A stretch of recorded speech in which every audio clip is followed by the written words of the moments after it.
Hello guys, जैसे कि आप लोग देख सकते हो अभी हम लोग जा रहे हैं दारू पीने। गाइज दारू पियेंगे, उसके बाद फुल नशे में चलेंगे इधर उधर लड़ते हुए गिरते हुए, लेकिन चलेंगे गाइज।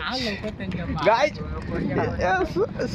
सारे आदमी काले काले पड़ गए हैं, इसके वजह से कुछ दिखाई नहीं दे रहा है, लेकिन कोई बात नहीं गाइज। अभी सफ़ेदी का चमकार आएगा ऊपर से तो अभी सब लोग दिखेंगे, लेकिन गाइज कोई दिख ही नहीं रहा है। चाइना का आदमी आ गए हैं लगता है गाइज।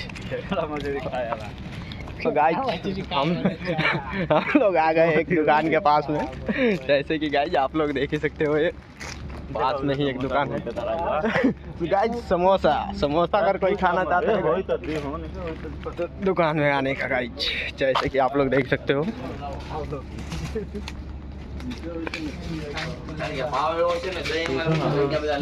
देखिए गाइस, समोसा खाने जा रहे हैं गाइस। समोसा लेना है, किसी को समोसा खाना 500 का नोट तो होई नहीं महाराज। એ નિકોલ ભાઈ 40-50 પોગી દીધી 10 વાળા તમે જોઈ લો આ બધું બંધ થઈ ગયું તમારું અમૂલ બધું।